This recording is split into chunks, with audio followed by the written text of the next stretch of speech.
নমস্কার, Jio learner YouTube চ্যানেলে আপনাদের সবাইকে স্বাগত জানাই। আজকে আমরা জল স্থল বাতাস চ্যাপ্টার থেকে কয়েকটি গুরুত্বপূর্ণ বিষয়ে আলোচনা করব। আগের দিন আমরা আলোচনা করেছিলাম যে পৃথিবীর ভূ অভ্যন্তরীণ ভাগকে কয়টি ভাগে ভাগ করা হয় এবং কি কি সেইগুলো নিয়ে। আজকে আমরা আলোচনা করব জলচক্র সম্পর্কে। জলচক্র কাকে বলে না, জলের চক্রাকারে আবর্তনকে বলা হয় জলচক্র। জল কখনো কি হয়, মেঘ, কখনো বৃষ্টি, আবার কখনো কঠিন বরফ, তুষার রূপে আকাশ আর পৃথিবীর মধ্যে ক্রমাগত আবর্তিত হয়ে চলেছে। জলের এই চক্রাকারে আবর্তনকে বলা হয় কি, জলচক্র। মানে জল যখন চক্রাকারে আবর্তন করছে তখন আমরা সেটাকে বলছি জলচক্র। তোমরা এই লাইনটার থেকেও ছবিটাকে দেখলে ভালো করে বুঝতে পারবে। আমি ছবিটাকে একটু জুম করছি, দেখো তোমরা লক্ষ্য করো, তাহলে জিনিসটা খুব ভালো করে বুঝতে পারবে। প্রথমে দেখো জল কি হচ্ছে না, সাগর, নদী এগুলো থেকে বাষ্পীভূত হচ্ছে। বাষ্পীভূত হয়ে জলীয় বাষ্প হয়ে দেখো অ্যারো দেওয়া আছে, কিসে ওপরে উঠে যাচ্ছে জলীয় বাষ্প হয়ে, বায়ুর সাথে মিশে সেই জলীয় বাষ্পযুক্ত বায়ুটা হালকা হয়ে ওপরে উঠে যাচ্ছে। ওপরে যখন উঠছে তখন ওপরে দেখো মেঘ আছে, যেটা শীতল। মেঘ কি হচ্ছে, মেঘের সাথে ওই জলীয় বাষ্পটা ঘনীভূত হচ্ছে, ঠিক আছে। এরপরে কি হয়, ঘনীভূত হতে হতে হতে হতে একটা সময় কি হয় না, মেঘের সাথে ও আর ভেসে বেড়াতে পারে না। তখন কি হয়, বৃষ্টিরূপে ভূপৃষ্ঠে নেমে আসে। এবং দেখো ছবিটা দেখো, বৃষ্টিরূপে ভূপৃষ্ঠে নেমে এসছে। নেমে আসার পর সেই বৃষ্টির জলটা কোথায় গিয়ে পড়ছে, নদীতে গিয়ে পড়ছে। নদী আবার সাগরে মিশছে, সাগর আবার জলীয় বাষ্প হয়ে ওপরে উঠছে। ঠিক এইভাবে কিন্তু জলের এই চক্রাকারে একটা আবর্তন করে চলেছে, যেটাকে বলা হয় জলচক্র। এরপরে দেখো পড়ি মহাদেশ সঞ্চারণ। মহাদেশ সঞ্চারণ, মহাদেশ মানে তোমরা জানো মহাসাগর, মহাদেশ অর্থাৎ ভূমিভাগ যেটাকে আমরা বলে থাকি। তো সেই মহাদেশগুলো কি সঞ্চারণ হয়? সঞ্চারণ মানে কি, নড়াচড়া করে? তোমাদের কি মনে হয় কমেন্টে জানিও। তো আমি বলে দিই যে না, মহাদেশগুলো একদম দ্রুত গতিতে চলাচল করে না, তবে মহাদেশগুলো একটু একটু একটু একটু করে কিন্তু নড়াচড় করছে, অর্থাৎ স্থির নয়। আমাদের এই যে এতগুলো মহাদেশ আছে, এই মহাদেশগুলো কিন্তু স্থির নয়, খুব ধীর গতিতে তারা কি করছে, কখনো কখনো একটা মহাদেশ আরেকটা মহাদেশ থেকে একটু দূরে চলে যাচ্ছে, আবার কখনো কখনো কোথাও কোথাও কি করছে না, একটা আরেকটা থেকে সামনে চলে আসছে, অর্থাৎ ধাক্কা খাচ্ছে। এটা আমরা কি করে বুঝতে পারলাম না, কৃত্রিম উপগ্রহ থেকে পর্যবেক্ষণ করে দেখা গেছে এই যে মহাদেশগুলো আছে এগুলো বছরে 2 থেকে 20 সেন্টিমিটার করে সরছে। 2 সেন্টিমিটার মানে বুঝতেই পারছো এইটুকু, মানে একটু একটু একটু একটু একটু একটু করে কিন্তু এগুলো সরছে। এক বছরে খুব কম মনে হলেও লক্ষ লক্ষ বছর ধরে এই মহাদেশগুলোর সঞ্চারণ ঘটছে। অর্থাৎ তোমরা ভাবো যে এক বছরে এইটুকু সরছে, কিন্তু এরকম যদি লক্ষ লক্ষ বছর ধরে একটু একটু একটু একটু করে সরতে থাকে, তাহলে বুঝতে পারছো যে মহাদেশগুলোর কিন্তু সঞ্চারণ হবে। অর্থাৎ পৃথিবীর মানচিত্রে বড় ধরনের পরিবর্তন কিন্তু আমরা দেখতে পাবো। কখন দেখতে পাবো? এই যে মহাদেশগুলোর সঞ্চারণের ফলে, ঠিক আছে। এরপরে দেখো খুবই গুরুত্বপূর্ণ দুটো বিষয়, একটা হচ্ছে প্যানজিয়া ও প্যান্থালাসা।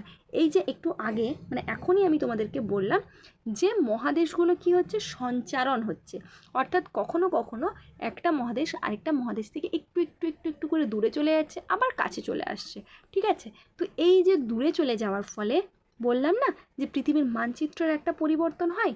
তো এখানে দেখো ছবি দুটো দেখো, প্রথমেই একটা ছবি দেওয়া আছে যেটা 50 কোটি বছর আগে আমাদের পৃথিবীর ম্যাপ কেমন ছিল। আরেকটা ছবি দেখো দেওয়া আছে যে আমাদের বর্তমানে পৃথিবীর অবস্থা কেমন ছিল। তো একটা সময় ছিল আজ থেকে প্রায় 50 কোটি বছর আগে, সেই সময় কি ছিল না, একটাই বিরাট অখণ্ড স্থলভাগ ছিল।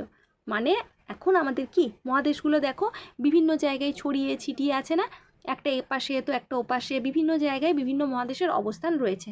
কিন্তু আজ থেকে যদি আমরা 50 কোটি বছর ব্যাকে যাই, মানে পিছনে যাই, তাহলে আমরা কি দেখতে পাবো যে মহাদেশগুলো এই যে ছড়িয়ে ছিটিয়ে অবস্থান করছে এটা কিন্তু ছিল না। কি ছিল না, সমস্ত মহাদেশ একসাথেই অবস্থান করত এবং সমস্ত মহাসাগর একসাথে অবস্থান করত। এই পাশের ছবিটা দেখো তোমরা, এখানে দেখতে পাচ্ছ প্যানজিয়া লেখা।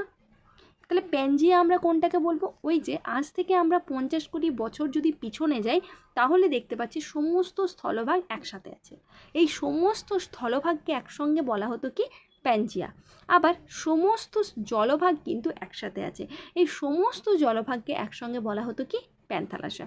তাহলে প্যানজিয়া হচ্ছে কি না সমস্ত স্থলভাগকে একসঙ্গে পেনজিয়া বলা হয় এবং সমস্ত জলভাগকে একসঙ্গে কি বলা হতো প্যান্থালাসা। ঠিক আছে, ছবিটা মনে দেখলেই মনে থাকবে।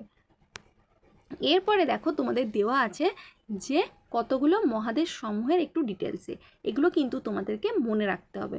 অর্থাৎ পৃথিবীতে প্রথম মানে সর্ববৃহৎ যে মহাদেশ সেটার নাম হচ্ছে কি এশিয়া মহাদেশ এবং এটার প্রধান পর্বতশ্রেণী হচ্ছে হিমালয়, প্রধান নদী ইয়াংশিকিয়াং এবং সেকেন্ড হচ্ছে কি আফ্রিকা। এখানেই অবস্থিত পৃথিবীর বৃহত্তম উষ্ণ মরুভূমি। এখান থেকে কিন্তু কোশ্চেন আসে যে পৃথিবীর বৃহত্তম উষ্ণ মরুভূমিটি কোথায় অবস্থিত, আফ্রিকা মহাদেশে অবস্থিত এবং নাম হচ্ছে কি না সাহারা।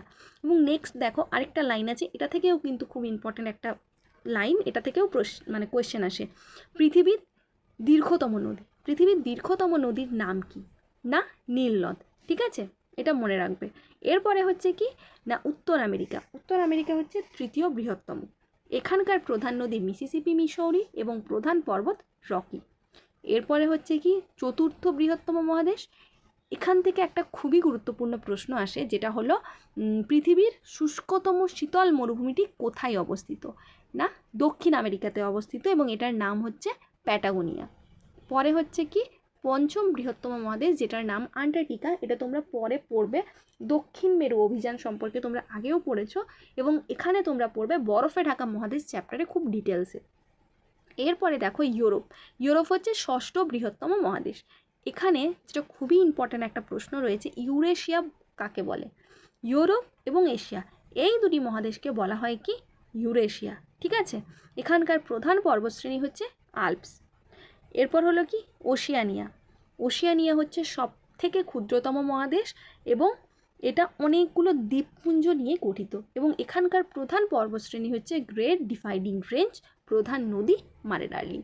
এরপরে দেখো অতক্ষণ আমরা পড়লাম মহাদেশগুলো নিয়ে, এখানে আছে কি মহাসাগর, পৃথিবীর বৃহত্তম মহাসাগর যেটা সেটার নাম প্রশান্ত মহাসাগর। ঠিক আছে, দ্বিতীয় বৃহত্তম আটলান্টিক মহাসাগর এবং তৃতীয় বৃহত্তম হচ্ছে ভারত মহাসাগর। এগুলো মনে রাখবে যেগুলো তোমাদের জন্য খুবই গুরুত্বপূর্ণ। ধন্যবাদ, ভালো লেগে থাকলে একটি লাইক করে দিও, কমেন্টে জানিও এবং চ্যানেলটি সাবস্ক্রাইব করে দিও।